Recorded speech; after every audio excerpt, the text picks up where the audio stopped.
दोस्तों, कल हमने देखा कि किस तरीके से युवराज और काव्या ने जाकर अपने पूरे सिंघानिया ग्रुप को राजा जितेंद्र बजाज को बेच दिया था। और उसके बाद कुणाल अपने घर पर आ गया था और काव्या को लेकर वो कनाडा जाना चाहता था।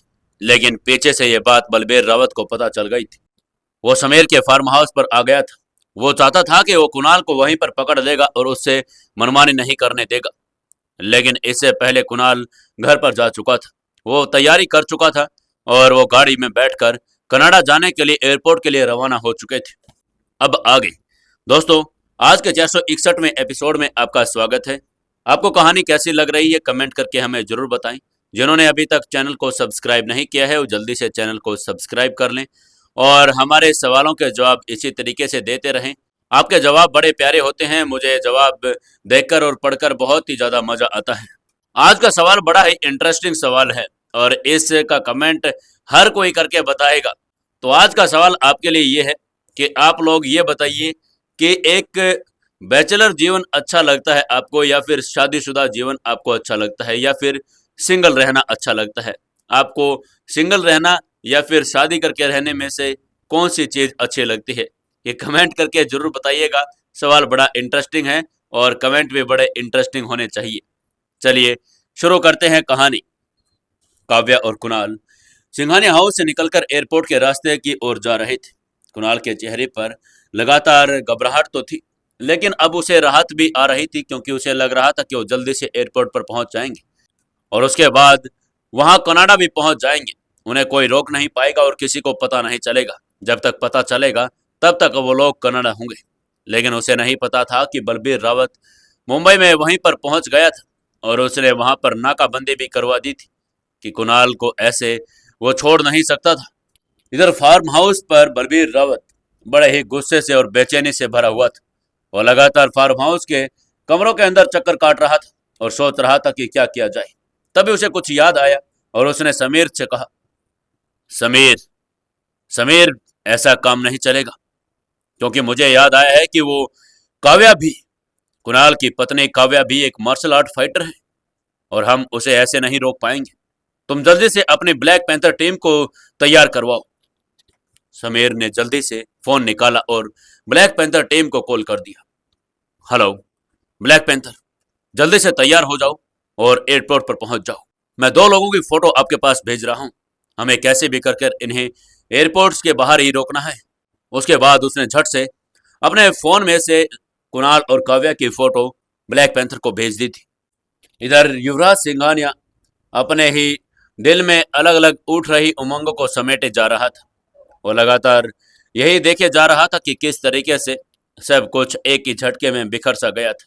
उसने भी अपनी सारी पैकिंग कर ली थी और वो अपनी पैकिंग के अपने बैग उठाकर गाड़ी में पैक करवा दिया नौकरों से और अपनी गाड़ी में बैठकर वहां से निकलने लगा। जैसे वो वहां से निकलने लगा, वो बार बार पीछे मुड़कर अपने सिंघानिया हाउस को देख रहा था। उसका मन कर रहा था कि वो यहाँ से नहीं जाए, लेकिन वो कर भी क्या सकता था। उसके पास कोई विकल्प भी नहीं था। इधर जैसे ही काव्या और कुणाल एयरपोर्ट पर पहुंचने ही वाले थे, उससे पहले ही रोड पर उनके सामने एक काली एसयूवी आकर खड़ी हो गई। कुणाल ने ब्रेक लगाना एकदम ठीक समझा और उसने झटके से ब्रेक लगा दिया। जैसे ही कुणाल ने गाड़ी के बाहर देखा, उसे कुछ समझ नहीं आया कि एकदम से 10 के 10 लोग उनकी तरफ बढ़ते चले आ रहे थे। उन्हें नहीं पता था कि ये कौन लोग हैं। उनमें से एक ने चीख कर कहा, ओह कुणाल और काव्या, अरे भाई लोग, आपके लिए तो कितनी देर से हम वेट कर रहे थे। चलो जल्दी बाहर आ जाओ, आपको साहब ने बुलाया है। कुणाल उनको देखकर, उनकी बातों को देखकर समझ गया था कि ये लोग समीर सिकंदर के भेजे हुए हैं। लेकिन उसे ये नहीं समझ आ रहा था कि इतनी जल्दी समीर को कैसे पता चल गया कि वो उन्हें धोखा देने की कोशिश कर रहा है। जैसे वो लोग आए, उनमें से पीछे खड़ा एक आदमी ने अपने गुस्से को कंट्रोल नहीं कर पाया और ब्लैक पैंथर ने उनके ऊपर हमला कर दिया। वहां से आते हुए उसने घुटने से जोरदार किक मारी और उसका जमीन पर बैलेंस बिगड़ गया और कुणाल कराहता हुआ नीचे गिर गया। लेकिन काव्या कहाँ कम थी। काव्या तो मार्शल आर्ट फाइटर रह चुकी थी। वो जानती थी कि इन लोगों से कैसे बदला लेना होगा। उसने भी झपटे से एक को कोनी मारी और वो जमीन पर गिर गया। दूसरे को तेज किक मारी, वो भी गिर गया। लेकिन इतने लोगों के सामने काव्या कर भी क्या सकती थी। तभी पीछे से एक ने काव्या की कलाई पकड़ ली और उसका हाथ मरोड़ दिया। हाथों में से चट की आवाज आई जैसे उसकी हड्डी टूट गई थी। इतने में पीछे से एक ने उसके पैरों पर किक मार दी। वो नीचे जमीन पर गिर गई। उसके बाद 3 लोग एक साथ उसके ऊपर टूट पड़े, लेकिन जल्दी से एक ने उसका गला पकड़कर जोर से खींचा, जिसके ऊपर वो गिर पड़ा और बाकी के 2 उसने अपने घुटनों पर धकेल दिया। काव्या नीचे पड़ी करहा रही थी, छोड़ो छोड़ो मुझे। लेकिन तभी 4 लोग उसके पास आए। उन्होंने एक साथ उसको घसीटा और वैन के अंदर बैठा दिया। वैन के अंदर रोहन पहले से बैठा हुआ था। जैसे ही रोहन ने उनकी तरफ देखा, रोहन ने अपने आदमी से पूछा, क्या हुआ, इतनी देर क्यों लगा दी? अरे साहब, आपको तो पता है ये लोग पहले तो आनाकानी करते ही, जब पता लगे कि अब कोई विकल्प नहीं है तो हार मान जाते हैं। उसके बाद उन लोगों ने उन दोनों को अंदर वैन में भर दिया और वहां से रवाना हो गई। वैन के वहां से निकलते ही रोहन ने झट से अपना मोबाइल निकाला और समीर को कॉल कर दिया। हेलो साहब, हमने उन दोनों को पकड़ लिया है, वो हमारी पकड़ में है। अब बताइए आगे क्या करना है? समीर ने तुरंत कहा, एक काम करो, इन दोनों को अपने फार्म हाउस पर ही ले आओ।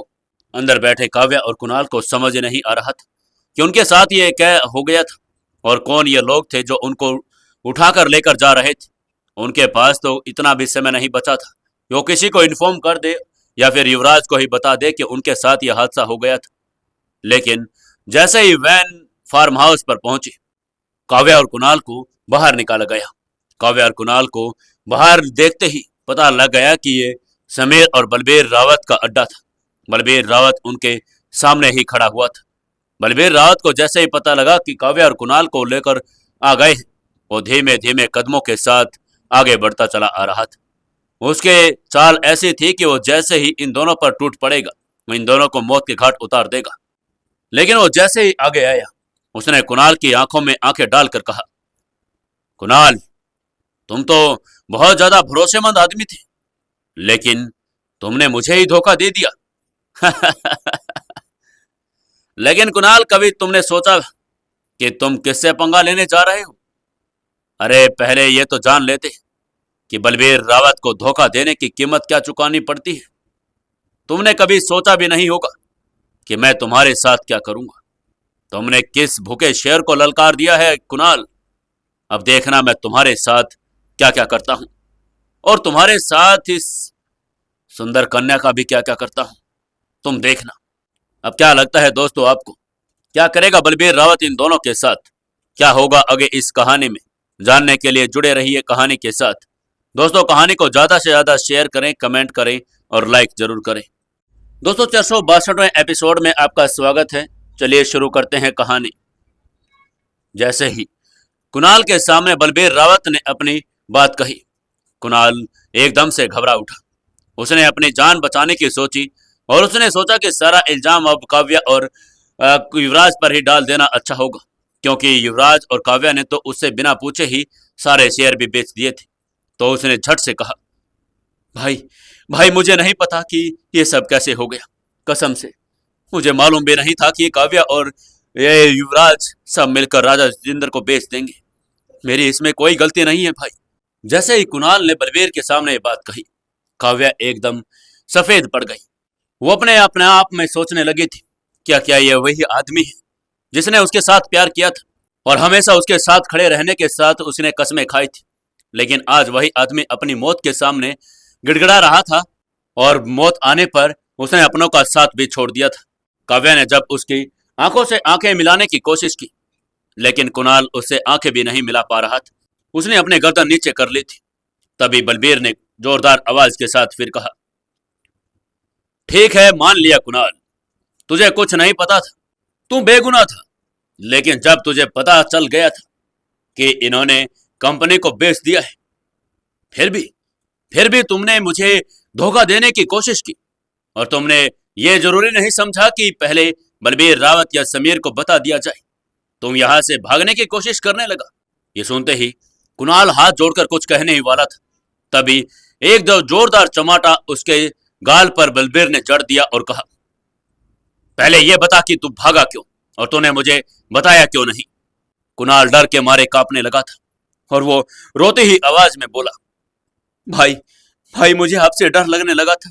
मुझे लगा कि आप मुझ पर गुस्सा होंगे, इसलिए मैंने सोचा कि क्यों ना मैं यहां से भाग ही जाऊं। लेकिन उसने फिर थोड़ी सी हिम्मत करके एक बात और कही, भाई भाई लेकिन आप तो कह रहे थे कि हमें तो कुणाल की कंपनी बेचने से ही फायदा है। अब वो चाहे किसी के हाथों में बिकी हो, लेकिन इससे अब आपको क्या फर्क पड़ता है भाई? हमें जाने दीजिए भाई, हमारी फ्लाइट का टाइम हो रहा है। ये बात सुनते ही बलबीर रावत और ज्यादा चिढ़ गया। उसने उम्मीद नहीं की थी कि कुणाल उससे ऐसा भी सवाल कर लेगा। उसने जोर से टेबल पर हाथ मारा और चीख कर बोला, तुम क्या मुझे बेवकूफ समझते हो कुणाल? मैं ये नहीं चाहता था कि उसकी कंपनी बिक जाए। मैं ये चाहता था कि वो अपनी कंपनी बेचने के लिए मेरे सामने गिड़गिड़ाए और फिर मैं उसके कीमत भी ना लगाऊं और उसको ऐसी कीमत में उसकी कंपनी लूं कि वो भी कभी जिंदगी भर भूले ना। मैं उसकी नाक रगड़वाना चाहता था। अब क्या फायदा? अब उसकी कंपनी के उसको अच्छे दाम मिल गए और जो मैं चाहता था वो हो नहीं पाया है। तभी वो जल्दी से कदम बढ़ाकर काव्या के पास आया और एकदम से बोला, और काव्या, तुम क्या समझती थी कि युवराज के पीछे छुपकर सब कुछ छुपा लोगी? लेकिन बलबीर रावत को धोखा देना इतना आसान नहीं है। काव्या ने पहले तो उसकी आंखों में देखा, फिर उसके चेहरे की ओर देखा। वो समझ रही थी कि बलबीर रावत उन्हें बर्बाद क्यों करना चाहता था। उसने झट से अपनी बात को कहते हुए बोला, बलबीर रावत, मैं समझती तो कुछ भी नहीं थी, लेकिन अब तो समझ गई हूं। तुम्हें तुम्हें युवराज के उसूलों से डर लगता है और तुम्हें युवराज से नहीं, तुम्हें उसके नीडर होने से डर लगता है। तुम सब डरपोक हो। तुम उसका सामना नहीं कर पा रहे, इसलिए तुम लोगों ने पीछे से उस पर वार करने की सोची। ये सुनते ही बलबीर जोर जोर से हंसने लगा और बोला, वाह, बलबीर रावत के सामने इतनी तेज जुबान। तुमने सोचा भी है कि इसका भुगतान तुम्हें कितना महंगा करना पड़ेगा? उसने जल्दी से अपने दो लोगों को इशारा किया और कहा, इन्हें ले जाओ मेरी आंखों के सामने से और इनको दोनों को अलग अलग बांधकर अलग अलग कमरे में रख दो। मैं देखता हूं कि कौन अपनी जिंदगी की भीख मुझसे मांगेगा। उसके बाद उसके आदमियों ने काव्या और कुणाल को वहां से उठाकर अलग अलग कमरों में शिफ्ट कर दिया था। इधर इन सब खबर से बेजान युवराज अपने पोर्श में लगातार हाईवे पर चलता जा रहा था। सड़क पर हल्के हल्के बूंदाबांदी भी शुरू हो गई थी, लेकिन तभी उसका एकदम से फोन वाइब्रेट होने लगा। उसने झटके से फोन उठा लिया और देखा कि सामने से कोई अननोन नंबर से कॉल आ रहा था। पहले तो उसे लगा कि ऐसे ही किसी कंपनी का कॉल होगा, लेकिन तभी उसने सोचा कि चलो उठाकर देख ही लेते हैं कि किसका कॉल है। उसने झटके से फोन उठाया और फोन उठाते ही दूसरी तरफ से आवाज आई, अपनी बहन और जीजा को बचाना चाहते हो तो चुपचाप मुगल सिंघानिया के फार्म हाउस पर पहुंच जाओ। और इतना कहते ही सामने से फोन कट हो गया। युवराज को एकदम पता ही नहीं चला कि ये क्या हो गया। वो अवाक सा रह गया। उसके होठ खुले के खुले रह गए। उसके बाद वो सोचने की कोशिश करने लगा कि काव्या और कुणाल तो एयरपोर्ट पर जा रहे थे। ऐसा बीच में क्या हो गया कि उन दोनों को मुकुल सिंघानिया के फार्म हाउस पर कौन लेकर गया था? कहीं ये सब कुछ मुकुल सिंघानिया ने ही तो नहीं किया था, क्योंकि वो उसी का भाई था और वो उससे बहुत ज्यादा जलता भी था। मुकुल सोचता था कि कभी भी युवराज ने उसका हक नहीं दिया, लेकिन असल बात कुछ और ही थी। युवराज हमेशा से मुकुल का हक हमेशा देता आया था। उसने कभी नहीं सोचा कि वो अपने भाई का हक खाएगा, लेकिन मुकुल सिंघानिया किसी और के साथ मिलकर युवराज के खिलाफ ही प्लानिंग कर रहा था। उसने कभी भी युवराज को पहचानने की कोशिश नहीं की थी कि यह उसका अपना भाई है और जो उसे बहुत दिल से चाहता भी है, और वो उसकी खुद की दीदी काव्या भी उसे बहुत प्यार करती है। इसके बाद उसने जल्दी से रूट डाइवर्ट किया और गाड़ी को मुकुल सिंघानिया के फार्म हाउस की तरफ मोड़ दिया। अपने आप में वो लगातार बुदबुदाता हुआ जा रहा था, मुकुल, तुमने बहुत बड़ी गलती कर दी है। तुमने बहन को ही छुआ। इधर बलबीर रावत जोर जोर से समीर सिकंदर और पास में खड़े लोगों की ओर देखकर हंस रहा था और अपने किए पर बहुत ज्यादा हतोत्साहित था। उसने कहा, देखो, ऐसे होता है काम। कैसे जाल बनाया जाता है तुम्हें पता भी है। तुम लोग सब निकम्मे हो। तुम्हें पहले क्यों नहीं पता चला कि ये यहां से भागने वाला था? और अब देखना, मैंने ऐसा जाल बिछाया है, शिकार खुद चलकर हमारे सामने निवाला बनेगा। लेकिन तभी बाहर से कुत्तों के भौंकने की आवाज आ गई थी। उन्हें पता लग गया था कि शायद युवराज यहां पर आ गया था। लोग उसके परछाई को देखकर ही समझ रहे थे। एक बहुत ही हट्टा कट्टा नौजवान अपने मार्शल आर्ट फाइट के साथ यहां पर कदम रख चुका था। युवराज पिछले गेट से एंट्री कर चुका था। सामने से लोगों को उसकी परछाई ही दिखाई दे रही थी। लग रहा था कि कैसे कोई विशालकाय आदमी अंदर घुसता ही चला आ रहा है। एक ऐसी परछाई जो कभी तो दिखाई देती और कभी उस अंधेरे में गुम हो जाती। जैसे ही किसी एक लड़के ने उस परछाई को देखा, उसने झटके से कहा, वहां वहां है वो। और उस तरफ दो आदमी वहां पर बढ़ चुके। सामने से युवराज ने अपने आप को ढक लिया और वो परछाई में अंधेरे में गुम हो गया। जैसे वो दोनों आगे बढ़े, युवराज ने पीछे से उन दोनों पर हमला कर दिया और उन दोनों की गर्दन दबोचकर उनको नीचे एकदम से सुला दिया। उनको पता ही नहीं चला कि एक परछाई एकदम से आई और उनकी मौत को लेकर चली गई। तभी एक और लड़के ने उसकी परछाई को देखा। वो जैसे ही उसके पास आ रहा था, वो फिर से अंधेरे में गुम हो गया। उसने वहां पर बहुत ढूंढने की कोशिश की, लेकिन युवराज और युवराज की परछाई उसे दोबारा दिखाई नहीं थी। जैसे ही वो मुड़ा, उसके सामने युवराज खड़ा था। उसने एकदम से उसके पेट पर ऐसा जोरदार घूसा मारा, उसके मुंह से खून निकल गया और वो वहीं पर ढेर हो गया। ऐसे करके धीरे धीरे युवराज एक एक को निपटता जा रहा था और धीरे धीरे पिछले दरवाजे से फार्म हाउस के अंदर कदम रखने की कोशिश कर रहा था। अब क्या करेगा अंदर जाकर युवराज? क्या वो उन्हें रोक पाएगा या नहीं? क्या बलबीर रावत के आदमी उसे मार देंगे? जानने के लिए जुड़े रहिए कहानी के साथ। दोस्तों, कहानी को ज्यादा से ज्यादा शेयर करें, कमेंट करें और लाइक जरूर कर दें। दोस्तों, 363वें एपिसोड में आपका स्वागत है। चलिए शुरू करते हैं कहानी। युवराज धीरे धीरे फार्म हाउस के अंदर घुसने की कोशिश कर रहा था। वो जैसे ही सामने की एक लास्ट दीवार कूदकर अंदर आया, उसने देखा कि उसके सामने 7-8 फाइटर सूट पहने हुए खड़े थे। अंदर आते ही उन्होंने चारों तरफ से युवराज को घेर लिया। युवराज ने देखा कि सामने से सारे के सारे फाइटर उस पर दौड़ने को हो गए थे। उसने अपनी ताकत से एक एक को धर दबोचा, लेकिन युवराज बेचारा अकेला था। 7 फाइटरों को कहां मात दे पाता। जैसे ही वो लोग आगे बढ़े, आते ही एक ने उसकी छाती पर मुक्का मारा और दूसरे ने पीछे से उसके गले पर हाथ बढ़ा दिया। तीसरे ने उसकी टांगों पर मारी और बाकी चारों ने उसे घेर कर बांधने की कोशिश कर ली। तभी युवराज ने महसूस किया कि ये सब उसे जान से मारने की कोशिश कर रहे हैं। वो एकदम से नीचे झुका और उसने अपनी सारी ताकत को केंद्रित करने की कोशिश की। एक ही मिनट में उस सारी ऊर्जा उसकी केंद्र में आ गई और उसके अंदर ऊर्जा की ज्वाला फूट पड़ी। उसने एकदम से नीचे हाथ मारा और हवा में से एकदम से उड़ गया। सारे के सारे फाइटर दूर जाकर गिर पड़े। उन्हें अंदाजा भी नहीं लगा था कि एकदम से युवराज के अंदर इतनी ताकत कैसे आ गई थी। खड़े होते ही युवराज ने जैसे अपने आप को सही करने की कोशिश की, तभी पीछे से एक ने हवा में लात मारते हुए उसके ओर बढ़ता हुआ चला आ रहा था। लेकिन जैसे ही वो युवराज के पास आया, युवराज ने झटके से उसकी टांग को पकड़कर उसे जमीन पर दे मारा। उसके गिरते ही जो दूसरे जो फाइटर थे, उन्हें और भी ज्यादा गुस्सा आ गया। उनमें से एक ने लोहे की रॉड उठा ली और उसने सिर पर वार करने की कोशिश की, लेकिन युवराज ने तेजी से उस लोहे की रॉड को पकड़कर उसी के पेट में घुसा दिया। उसके पेट से खून निकलने लगा और वो जमीन पर पड़ा करहाने लगा। तभी उन सब का बॉस, जो पीछे खड़ा है, सब कुछ देख रहा था।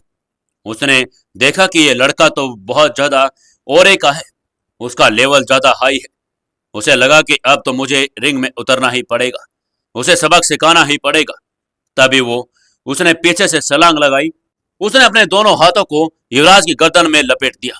युवराज के जैसे ही वो गर्दन पर हाथ पड़े, वो दोनों नीचे जमीन पर गिर गए और एक दूसरे के ऊपर लगातार पड़े हुए घूमते जा रहे थे। मौका पाकर उस फाइटर ने युवराज की गर्दन को दबोचना चाहा। उसने मौका तो मिल गया था कि वो युवराज को यहीं पर ढेर कर दे, लेकिन तभी युवराज ने जोरदार झटके के साथ उसे पलट दिया और उसके ऊपर आ गया।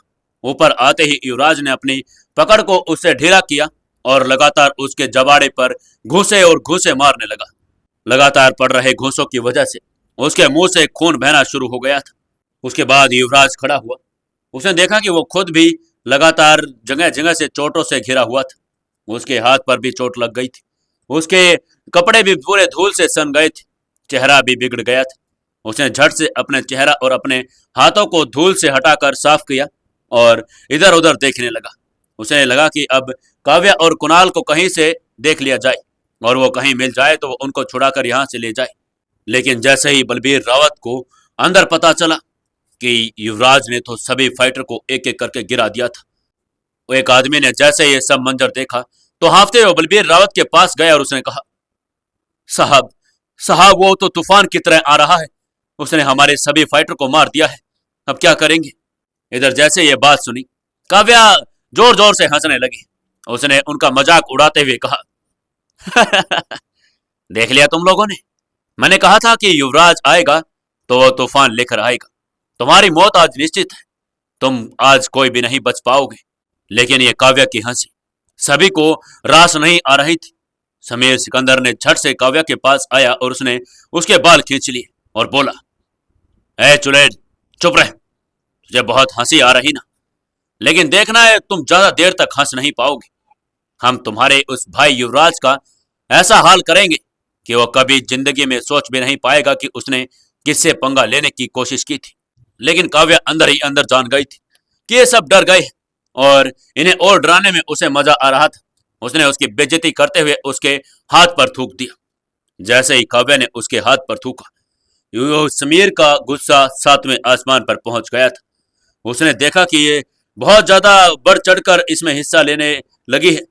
उसने गुस्से में फिर चिल्लाकर कहा, तेरी इतनी हिम्मत, तुमने मेरे हाथ पर ऐसा किया, तुझे तो मैं बताता हूं। उसने झट से काव्या के गाल पर एक तमाचा जड़ दिया, लेकिन काव्या फिर भी मुस्कुराती जा रही थी। वो बोल रही थी, अरे अरे बुजदिल, मुझे बांध कर क्या मारता है, अगर असली मर्द है तो मुझे खोल कर देख, तुझे युवराज के साथ लड़ने की जरूरत ही नहीं पड़ेगी। तेरे जैसे निकम्मे और हरामजादे के लिए तो मैं अकेली ही बहुत हूं। समीर से ये सब कुछ सुना नहीं जा रहा था।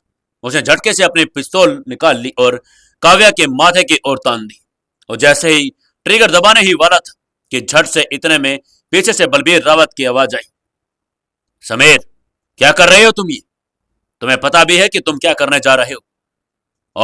और हमारा पहला टारगेट युवराज है।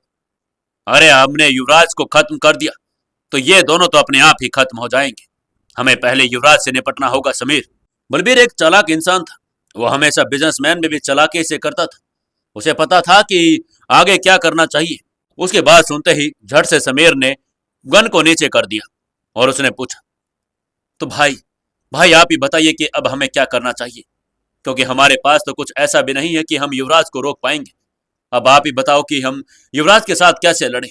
अब लगने तो बलबीर को भी लगा था कि अगर उसने टाइम रहते अगर कुछ नहीं किया तो जल्दी से युवराज यहां पर पहुंच जाएगा और वो उनकी मौत का कारण बनेगा। तभी उसने अपने एक आदमी को इशारा किया और कहा, जाओ उसे बाहर ले आओ। अब वही एक है जो युवराज का सामना कर सकता है और उसे रोक सकता है। जैसे वो आदमी अंदर गया और अंदर जाते ही उसने उस आदमी को कहा कि आपको साहब ने बाहर बुलाया है। धीरे धीरे कदमों के साथ एक बहुत ही बलशाली आदमी बाहर आ रहा था। जैसे ही उस आदमी को सबने देखा, सबकी आंखें फटी की फटी रह गई। किसी को नहीं पता था कि यह आदमी जो इतने सालों पहले मरा हुआ घोषित किया गया था, आज उनके सामने एकदम से अचानक कैसे आ गया था। किसी ने उम्मीद नहीं की थी कि रावत परिवार इतना आगे की सोच रखता है और इतना चालाक होगा। उन्होंने एक आदमी के मरने की खबर फैलाई, लेकिन वह आदमी आज भी जिंदा ही था। वह आदमी काले साए की तरह लग रहा था। हाथ में उसने हथकड़ी पहन रखी थी और 2 इंच लंबे लंबे जूते पहने हुए था। सामने आते ही उसने बलबीर रावत के सामने घुटने टेके और कहा, मालिक बताइए क्या हुक्म है। बलबीर रावत ने कहा, बिग फुट, आज तुम्हारा दुश्मन तुम्हारे सामने है और तुम जो कुछ भी चाहो उसके साथ कर सकते हो, पर एक बात याद रखना, किसी भी हालात में वो जिंदा नहीं बचना चाहिए। जैसे ही बलबीर के मुंह से बिग फुट का नाम सुना, काव्या की आंखों में भी एकदम से हैरानी आ गई थी, क्योंकि काव्या जानती थी कि बिग फुट कोई एक आम साधारण इंसान नहीं था। वो बहुत ही ज्यादा शक्तिशाली इंसान था और वो इतने सालों लगातार मेहनत और तपस्या करते आ रहा था। उन्हें तो लगा था कि वो कब का मर चुका है, लेकिन बलबीर रावत ने उसे अपने फार्म हाउस पर छुपा कर रखा हुआ था और लगातार उसकी प्रैक्टिस करवा रहा था कि समय आने पर वो उसको यूज करेगा और अपनी ताकत का लोहा मनवाएगा।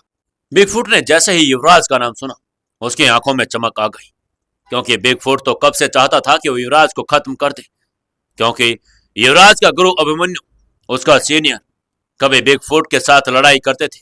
अभिमन्यु ने कभी भी बिगफुट को जीतने नहीं दिया था फाइट में, और बिगफुट हमेशा से यही चाहता था कि वो अभिमन्यु को हरा पाएगा, और अभिमन्यु को नहीं हरा पाया तो उसने सोच लिया था कि अब वो कभी भी अभिमन्यु या अभिमन्यु के शिष्य को आगे मार्शल आर्ट चैंपियनशिप में नहीं जाने देगा। और जैसे उसे पता चला कि मार्शल आर्ट चैंपियनशिप युवराज ने जीत ली है और वो वर्ल्ड मार्शल आर्ट चैंपियनशिप में भाग लेने के लिए जाएगा, उसने उस दिन से ही ठान लिया था कि वो युवराज को खत्म करके ही दम लेगा। अब क्या लगता है दोस्तों आपको, क्या करेगा बिगफुट? क्या युवराज को मार देगा या फिर कुछ और ही हो जाएगा? जानने के लिए जुड़े रहिए कहानी के साथ। दोस्तों कहानी को ज्यादा से ज्यादा शेयर करें, कमेंट करें और लाइक जरूर करें। दोस्तों अब टाइम आ गया है कल के अच्छे अच्छे कमेंट पढ़ने का। चलिए हम कमेंट पढ़ना शुरू करते हैं। पहला कमेंट करते हैं हमारे शानुक अंचिति खत्री जी, मोमो फ्रॉम नेपाल। और नेपाल के मोमो इनको बहुत ज़्यादा पसंद है, तो सर मैं जब भी नेपाल आऊँगा आपसे मिलूंगा और आपके यहाँ के मोमो जरूर खाऊंगा। आपका बहुत बहुत धन्यवाद, आपने बढ़िया कमेंट किया। शाहनवाज खान लिखते हैं, श्री राम जी, जय श्री राम जी, हमारे यहाँ पर भगवान महावीर जैन मंदिर है जी। महावीर जैन मंदिर है जी, आपको महावीर जैन मंदिर में मेरा प्रणाम। बहुत अच्छा लगा सुनकर शाहनवाज खान भाई। मनोहर लाल जी लिखते हैं, nice story, thank you Manohar ji. Manohar Lal Sharan कहते हैं, nice story, thank you so much sir. Wanjale Wanjare कहते हैं कि नाइस स्टोरी भाई, थैंक यू सो मच भाई। ये हैदराबाद से है। और तनबोंद बिरला मंदिर, डॉक्टर BR अम्बेडकर स्ट्रीजिस और टूरिस्ट अट्रैक्शन है इनका यहाँ पर। जी सर, हैदराबाद आएंगे तो आपसे मिलेंगे और ये सब जगह मैं जरूर देख कर जाऊंगा। रुकमेश गुप्ता कहते हैं, very nice story, thank you so much भाई। दुर्गा बहादुर जी लिखते हैं, वेरी नाइस स्टोरी, हमारा शहर में देखने लायक पोखरा फेस्टिवल है। सर आपके शहर में आएंगे तो पोखरा फेस्टिवल जरूर देखें। आपका बहुत बहुत धन्यवाद, आपने इतना अच्छा कमेंट किया। उसके बाद इशफाक शाह लिखते हैं, ये कहानी बहुत अच्छी है, बहुत मनोरंजक भी है। हमारी जगह नीलम वैली है, दूर दूर से लोग आते हैं। इसके अलावा सैफुल अल मुल्क झील नारायण कगान में बहुत अच्छी है और प्रसिद्ध जगह है। क्या बात है भाई, बहुत अच्छा लगा मुझे आपका कमेंट पढ़कर, और आप इसी तरीके से कमेंट करते रहें। और दोस्तों मैं एक जानकारी और दे देता हूं आपको कि आप लोग हमें सपोर्ट करने के लिए अब हमारे पास सुपर थैंक्स भी भेज सकते हैं। आपको एक सुपर थैंक्स का ऑप्शन मिलते हैं इसमें, आप वहां से हमें सपोर्ट भी कर सकते हैं। चलिए अगला कमेंट पढ़ते हैं। अंकित भाई लिखते हैं, हमारे यहाँ ऐतिहासिक रामलीला मैदान मिर्जापुर में है। क्या बात है सर, मिर्जापुर तो बहुत ही ज़्यादा फेमस है और यहाँ के जो नेता है बीजेपी सांसद संगम लाल गुप्ता जी हैं, और ये कहते हैं कि यहाँ की जो रामलीला है बहुत अच्छी होती है। क्या बात है जी। राधे FM लिखते हैं, बड़े ही स्टार भेजते हैं, thank you so much. Ashoka motor लिखते हैं, जोबनेर ज्वाला माता मंदिर जयपुर राजस्थान। सर जयपुर आएंगे तो मंदिर में जरूर जाकर आएंगे, थैंक यू सर। पवन कुमार जी लिखते हैं, मैं हिमाचल से हूँ और हमारे गांव में बाबा बालकनाथ जी का मंदिर बहुत मशहूर है, बहुत दूर दूर से दुनिया आती है। क्या बात है जी, बाबा बालकनाथ की जय। और हम भी जब आएंगे हिमाचल तो आपसे मिलकर जाएंगे और बाबा बालकनाथ का मंदिर भी जरूर से जरूर देख कर जाएंगे। राम किशोर मीना जी लिखते हैं, हमारे गांव में दर्शनीय स्थल नहीं है पर हमारे जिले में रणथंबोर अभ्यारण्य है, जहां गणेश जी का स्थान है और जहां विदेश से सैलानी घूमने आते हैं। सर रणथंबोर में तो मेरा बहुत मन है आने का, और मैं जब भी मौका मिलेगा रणथंबोर जरूर घूमने आऊँगा और आप लोग को भी जरूर मिलकर जाऊँगा। महेंद्र कुमार जी लिखते हैं, जय श्री भवानी माता जी का मंदिर है इनके यहाँ पर, जय श्री भवानी। बहुत बहुत अच्छा कमेंट किया आपने, बहुत बहुत धन्यवाद। आप लोग वीडियो को लाइक और शेयर जरूर कर दिया करो दोस्तों, साथ में सुनते हो और एक दो थम्स अप वाला बटन है, लाइक वाला बटन है, उसको सुनते सुनते ही दबा दिया करो। इसमें आपका कुछ भी नहीं जाता, बस मुझे प्रोत्साहन मिलता है और मुझे अच्छा लगता है, मैं आपके लिए और ज़्यादा उत्साह होकर कहानी बना पाता हूँ। तो एक लाइक जरूर कर दिया करो। आगे लिखते हैं हरिराम जी कि यहाँ पर दोसाका सरकार का मंदिर है, वहाँ पर कैंसर जैसे मरीज का इलाज किया जाता है, जहाँ हम लोग बजाते हैं और उसके द्वारा ठीक करते हैं। यहाँ पर मुंबई वगैरह से लोग आते हैं, आप भी आ जाकर चमत्कार देखो। आपकी कहानी बहुत अच्छी है, बहुत अच्छी लगती है। सर मैं जैसे ही भिंड आऊँगा कभी भी, मेरा भिंड आने का बहुत ज़्यादा मन है, चंबल का एरिया देखना है मुझे, और जैसे ही भिंड आऊँगा तो आपके यहाँ भी ज़रूर आऊँगा दोसाका सरकार के पास, और दोसाका सरकार से अरदास करेंगे कि अपने जितने भी इंडिया में कैंसर के मरीज हैं उन सबको ठीक कर दें। सुमेर सिंह जी लिखते हैं, कोटा से है ये, और एक ऐसा चंबल से होकर कोटा के बीच शहर किशोर सागर तालाब पर्यटक स्थल है इनके यहाँ पर, और कोटा में बड़े बड़े कोचिंग सेंटर भी है। बिल्कुल सर, कोचिंग सेंटर है और कोटा में दो उंगलियां हमेशा खड़ी ही मिलती हैं। क्या बात है सर। कोटा तो पूरे भारतवर्ष में और विदेश में भी फेमस है नेट की और आईआईटी की कोचिंग के लिए। सानुक छेत्री जी हैं, ये हमारे नेपाल से हैं और ये कहते हैं come to visit, it's a beautiful country. Sir बिल्कुल, नेपाल तो बहुत अच्छी कंट्री है, बड़ा है प्राकृतिक नज़ारा है। आएंगे नेपाल, आपसे मिलकर जाएंगे और नेपाल आपका जिम्मेदारी है कि हमें दिखाएंगे पूरा।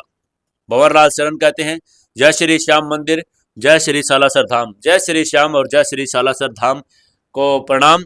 और आपका यहाँ पर मंदिर है, आपका ये कमेंट पढ़कर हमें बहुत अच्छा लगा। दोस्तों, आप हमें थैंक्स भेज सकते हैं और साथ में वीडियो को लाइक कर दिया करो और एक प्यारा सा कमेंट जरूर किया करो। और आज का जो सवाल है आपका यही था कि आपको शादी करके रहना अच्छा लगता है या फिर आपको अकेले रहना पसंद अच्छा लगता है। आप इस सवाल का बड़ा इंटरेस्टिंग जवाब देना दोस्तों, क्योंकि इस सवाल के बहुत ही सारे इंटरेस्टिंग जवाब हो सकते हैं। तो इंटरेस्टिंग जवाब देना और कल के एपिसोड में मैं उनको जरूर से जरूर पढ़ूंगा। दोस्तों, 364वें एपिसोड में आपका स्वागत है। चलिए शुरू करते हैं कहानी। जैसे ही बिगफुट को युवराज का नाम सुना, उसकी आंखों में चमक आ गई थी। वो युवराज से भिड़ने के लिए कब से तत्पर था और आज वो उससे बदला लेने के लिए तैयार था। इतने सालों की मेहनत का आज वो दिखाना चाहता था कि युवराज और उसके आगे कुछ भी नहीं है। और युवराज क्या, उसके आगे तो अभिमन्यु भी कुछ नहीं है। जैसे ही युवराज ने अंदर एंट्री मारी, झटके के साथ बिगफुट खड़ा हुआ। उसकी आंखों में खून उतर आया। वो पूरी रफ्तार के साथ युवराज की ओर झपट पड़ा। उसकी रफ्तार इतनी तेज थी, युवराज को पता ही नहीं चला कि एकदम से उसके सामने क्या आ गया था। जैसे ही टक्कर हुई, युवराज पीछे की ओर चला गया था। इतने में ही बिगफुट ने अपना दूसरा वार उसकी पसलियों पर घूसा जड़ दिया। युवराज उस घूसे की मार से एकदम से झुक गया और उसके करहाने की आवाज पूरे माहौल में गूंज गई। बिगफुट ने उसकी कमजोरी को भांप लिया था। उसने युवराज को उठने का मौका भी नहीं दिया और उसके एक और लात मार दी। युवराज ये सहन नहीं कर पाया। उसके होठों से खून बहने लगा और वो जमीन पर लुढ़क कर नीचे गिर गया। युवराज के नीचे गिरते ही बिगफुट जोर जोर से हंसने लगा और बोला, मैं तो समझता था कि तुम कुछ देर तो मेरा मुकाबला करोगे, लेकिन तुम तो बिल्कुल बच्चे हो। तुम तो मेरे दो वार भी नहीं सहन कर पाए और जमीन पर गिर गए। क्या जूनियर तैयार किया है अभिमन्यु ने। वाह अभिमन्यु, तुम्हारी तो दाद देनी पड़ेगी। लेकिन उसे नहीं पता था कि युवराज नीचे बैठा बैठा अपनी सारी शक्ति को एक जगह केंद्रित करने की कोशिश करने में लगा हुआ था। उसने अपने आप को, अपने ओरे को बदलने की पूरी कोशिश की थी और जैसे उसे महसूस हुआ कि उसकी सारी ऊर्जा एक केंद्र में प्रवाहित हो रही थी, उसने ध्यान लगाने की कोशिश की और जल्दी ही अपनी सारी ऊर्जा को एक केंद्र में पिरो दिया। युवराज ये सब कर रहा था। इतने में बिगफुट ने जल्दी से उसके सिर पर एक और वार कर दिया। लेकिन युवराज इस बार ना ही तो घबराया और ना ही नीचे गिरा। वो झटके से उठा और उसने उसके दोबारा से वार करने से पहले ही उसके वार को ब्लॉक कर दिया। उसने दोनों हाथों से बिगफुट की भारी पंच को रोक लिया था। उसने अपने पैर जमा लिए थे और उसके घुटनों पर एक किक मार दी। बिगफुट भी सोच में पड़ गया था कि ये युवराज को ऐसा क्या हो गया कि वो यहाँ पर वार को ब्लॉक करते जा रहा है। जैसे ही बिगफुट ने अगला वार करने की कोशिश की, उसने युवराज की छाती को निशाना बनाया और युवराज ने अपने उस वार को सहते हुए अपने छाती को उस तरफ से दूसरी तरफ कर लिया और उसे एक ऐसा मौका मिल गया। वो हल्का सा झुका और उसने एक तेजी से वार करके बिगफुट को थोड़ा सा नीचे झुका दिया। जैसे ही बिगफुट नीचे झुका, उसकी आंखों में चमक आ गई। युवराज ने जैसे ही देखा कि बिगफुट का असली कमजोर पॉइंट उसे मिल गया है और उसने बिना देर किए लगातार उसकी ओर बढ़ा और उसे कमजोर पॉइंट पर जोरदार घोंसे जड़ने शुरू कर दिए। कुछ वार तो बिगफुट ने ब्लॉक किए, लेकिन जब उसे पता लगा कि युवराज अपने असली ताकत को सामने लेकर आ गया है और वो रुक ही नहीं रहा है, उसने बहुत सारे पंचों को ब्लॉक भी किया, लेकिन उसके हथेलियों ने जवाब देना शुरू कर दिया था। उसके हाथ कमजोर पड़ने शुरू हो गए थे और क्योंकि युवराज उसके कमजोर नस पर ही वार किया जा रहा था, वो धीरे धीरे निढाल होने लगा था। यह नजारा देखकर सामने खड़े बलबीर और समीर के आंखों में भी पसीना उतरने लगा था। उन्हें महसूस होने लगा था कि अब बिगफुट ज्यादा देर तक टिक नहीं पाएगा। उनकी आंखों में डर तैरने लगा था, लेकिन बलबीर इतना कमजोर नहीं था और वो बहुत ही ज्यादा तेज और चालाक भी था। उसने पहले ही महसूस कर लिया था कि शायद अगर बिगफुट युवराज को नहीं रोक पाया तो वो क्या करेगा। उसने वहां पर भेड़ियों को खोलने का भी मन बना लिया था, क्योंकि उसके पास अब कोई आखिरी इंसान नहीं बचा था, ना ही कोई ऐसा आदमी था जो युवराज से लड़ पाए। अब उसके पास आखिरी जानवर ही बचे हुए थे। वो जानवर से युवराज को लड़वाना चाहता था। उसने देख लिया कि अब युवराज अपने आप को एस्टेब्लिश कर रहा था, लेकिन समीर सिकंदर, उसकी आंखें चौड़ी हो गई थी। उसने झट से बलबीर की तरफ देखकर कहा, भाई, भाई अब क्या करेंगे? ये तो आगे बढ़ता ही जा रहा है। मुझे लगता है कि हमें यहाँ से निकल जाना चाहिए। यह हमें छोड़ेगा नहीं भाई, क्योंकि क्योंकि इसने बिगफुट को हरा दिया तो हम तो इसके आगे हैं ही क्या। लेकिन बलबीर की मुस्कान चौड़ी होती जा रही थी। उसने मन बना लिया था कि अब वो भेड़ियों को छोड़ेगा ही। समीर सिकंदर बलबीर की मुस्कान देखकर और भी ज्यादा घबरा गया था। उसे नहीं पता था कि बलबीर अब आगे क्या चाल चलने वाला है।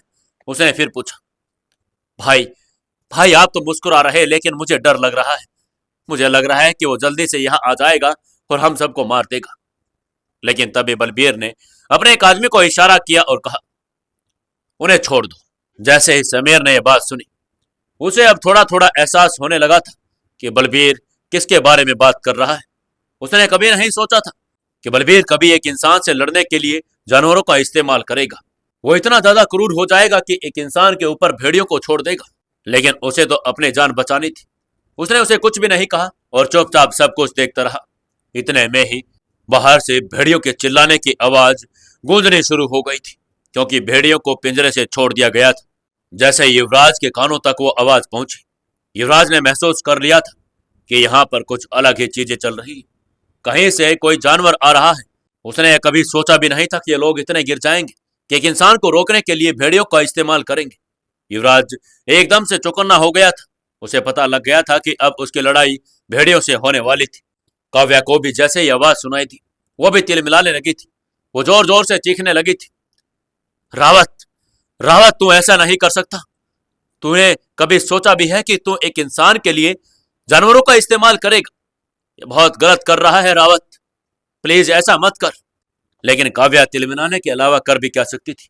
कुणाल बेचारा चुपचाप सब कुछ देखते जा रहा था। वो मन ही मन सोच रहा था कि कहीं अगर ऐसा हो गया तो शायद क्या पता बलबीर उसके ऊपर रहम खा ले और उसे छोड़ दे। लेकिन बलबीर ऐसा था नहीं। बलबीर रावत और काव्या के गिड़गिड़ाहटपन को देखकर और कुणाल का मासूम सा चेहरा देखकर लगातार जोर से हंसते जा रहा था। इतने में यहाँ युवराज को भेड़ियों ने घेर लिया था। युवराज लगातार उनकी आंखों में झांकने की कोशिश कर रहा था। वो देख रहा था कि कौन सा भेड़िया कितना खतरनाक है और वो किस तरीके से हमला करेगा। जैसे ही एक भेड़िया ने युवराज पर हमला करने की कोशिश की, वो हवा में उड़ता हुआ जैसे ही युवराज पर झपट्टा मारने के लिए आगे बढ़ा। युवराज ने तेजी से बैक फ्लिक मारी और अपनी किक से उसके जबड़े पर वार कर दिया। वो एकदम से करहाता हुआ नीचे गिर गया। उसके बाद जैसे ही दूसरा भेड़िया आगे बढ़ा, युवराज के ऊपर लपका। युवराज ने उसके गले को एकदम से झटके से पकड़ लिया और उसके गले को दबा दिया। लेकिन तभी पीछे से एक भेड़िए ने उसके पीठ पर खरोंच मार दी थी। लेकिन युवराज हार मानने वालों में से नहीं था। उसे पता था और उसने ट्रेनिंग भी ली थी कि अगर इस तरीके से कोई हमला करे तो उसको कैसे निपटना है। उसने बड़े ही इत्मीनान से सबकी नजरों में फिर से देखना शुरू किया। जिस तरीके से युवराज भेड़ियों की आंखों में देख रहा था, भेड़ियों को भी थोड़ा थोड़ा डर महसूस होने लगा था। उनको लगने लगा था कि उनके सामने कोई शेर जैसा आदमी खड़ा है। लेकिन तभी बचे हुए भेड़ियों ने एक रणनीति बना ली और एक साथ हमला करने की सोची। वो एक साथ युवराज के ऊपर कूदने की कोशिश करने लगे। लेकिन युवराज जैसे ही हवा में उछला और लगातार हवा के अंदर ही उन सबको किक मार मार कर उनको नीचे गिरा दिया। लेकिन जैसे ही युवराज का एकदम से ध्यान भंग हुआ, एक भेड़िए ने उसके कंधे पर बाइट कर लिया था। युवराज को बहुत ही तेज दर्द महसूस हुआ। उसने महसूस किया कि आज तक ऐसा कोई दर्द नहीं था जो युवराज सहन ना कर पाया हो। लेकिन यह भेड़िए का वार बहुत ही ज्यादा दर्दनाक था। वो उसे सहन नहीं कर पा रहा था। और जैसे ही काव्या ने देखा कि युवराज दर्द को सहन नहीं कर पा रहा है, वो बेचारी क्या कर सकती थी। वो युवराज की हालात देखकर रोने लगी थी। उसकी आंखों से अपने आप ही आंसू बहने शुरू हो गए थे। युवराज के कंधे से खून बहना शुरू हो गया था। वो जैसे ही जमीन पर आया, उसने झटके से मिट्टी को उठाया और अपने कंधे पर लगा लिया। उसके बाद उसने मिट्टी को अपने हाथों में उठाया और धीरे धीरे करके उनकी आंखों में झोंकना शुरू कर दिया। वो जानता था कि इन भेड़ियों से ऐसे निपटना बहुत ही मुश्किल हो जाएगा, उन्हें कुछ न कुछ तो ट्रिक अपनानी ही पड़ेगी। उसने झटके से मिट्टी को उनकी आंखों में डालना शुरू कर दिया। जैसे जैसे वो मिट्टी डालना शुरू कर रहा था, उनकी आंखों में जैसे ही मिट्टी पड़ी, उनके सामने से कुछ कुछ धुंधला होना शुरू हो गया था। उसके बाद उसने एक एक करके उनकी गर्दन को मरोड़ना शुरू किया। उसने पहले भेड़िए को पकड़ा, उसकी गर्दन मरोड़ी और झटका देकर उसकी गर्दन के हिस्से को और शरीर के हिस्से से अलग कर दिया। तभी पीछे से एक बार और भेड़िए ने उसके पेट पर वार कर दिया। युवराज के पास अब और कोई विकल्प नहीं था। उसे याद आया कि उसने उसके पास अपनी जेब में एक ऊर्जा गोली रखी हुई थी। उसने झटके से उस ऊर्जा गोली को निकाला और अपने मुंह में दबा लिया। धीरे धीरे जेब के अंदर वो पिघल पिघल कर वो सारी ऊर्जा उसके अंदर जानी शुरू हो गई थी। युवराज भी अपने शरीर में नई ऊर्जा महसूस कर रहा था। उसने फिर से झटके में ध्यान लगाना शुरू किया और अपनी सारी ऊर्जा को केंद्रित करना शुरू कर दिया था, क्योंकि अब अगर उसने ध्यान केंद्रित नहीं किया और उनकी चालों को नहीं पहचाना तो भेड़िए उसको मारने में एक सेकंड का वक्त भी नहीं लगाएंगे, क्योंकि इंसानों के सामने भेड़िए बहुत ज्यादा ताकतवर होते हैं और फुर्तीले भी होते हैं। उसने अपने आप को ताकतवर बनाने के लिए ध्यान लगाना शुरू कर दिया था। अब क्या करेगा युवराज? क्या लगता है आपको? क्या युवराज भेड़ियों से बच पाएगा या नहीं? जानने के लिए जुड़े रहिए कहानी के साथ। दोस्तों एक लाइक जरूर करें, कमेंट करें और वीडियो को शेयर जरूर करते रहें। दोस्तों 465वें एपिसोड में आपका स्वागत है। वीडियो को लाइक जरूर कर दें। चलिए शुरू करते हैं कहानी। जैसे ही युवराज को फिर से उठकर लड़ता हुआ देखा तो बलबीर रावत के माथे पर पसीना आने लगा था। वो झटके से खड़ा हुआ और बड़बड़ाते हुए बोला, यह कैसे हो सकता है? इसकी ताकत एकदम से वापस कैसे आ सकती है? अभी तक तो यह लगभग मरा हुआ ही दिख रहा था, लेकिन ऐसा क्या हो गया? ये दोबारा से लड़ने लगा। बेचारे समीर, सिकंदर और मुकुल को तो पता ही नहीं था कि ये चल क्या रहा है, वो क्या करने जा रहे थे और क्या हो गया था। उनको तो ये भी नहीं पता था कि युवराज लड़ कैसे रहा है और युवराज के पास ऐसा कोई शक्ति भी है कि वो भेड़ियों से भी लड़ देगा। उनको तो कुछ पता ही नहीं था। वो चुपचाप बस देखते जा रहे थे जो होता जा रहा था। लेकिन बलबीर रावत अपने आप में घबराने लगा था। उसने देख लिया था कि अब युवराज का सामना करना बिल्कुल मुश्किल हो चुका है। इधर बलबीर रावत के चेहरे की हवैया उड़ी हुई देखकर काव्या अपने आप में मुस्कुराने लगी थी। उसने देख लिया था कि युवराज ने अपने आप को मजबूत बना लिया है और उसने ऊर्जा गोली का भी अपने आप पर इस्तेमाल किया और आज वो भेड़ियों को क्या, अगर उसके सामने कोई भी आ जाए तो उसे मारकर ही दम लेगा। तभी बलबीर ने फिर से रोहन की ओर देखा। रोहन के पास अब कुछ थोड़े मोटे फाइटर बचे हुए थे और वो इतने ताकतवर भी नहीं थे, क्योंकि वो देख चुके थे कि युवराज किस तरीके से लड़ाई कर रहा है। अगर वो भेड़ियों के साथ इतने अच्छे तरीके से लड़ाई कर सकता है, वो भेड़ियों को हरा सकता है, तो ये फाइटर तो उसके सामने कुछ भी नहीं होंगे। लेकिन वो कर भी क्या सकते थे?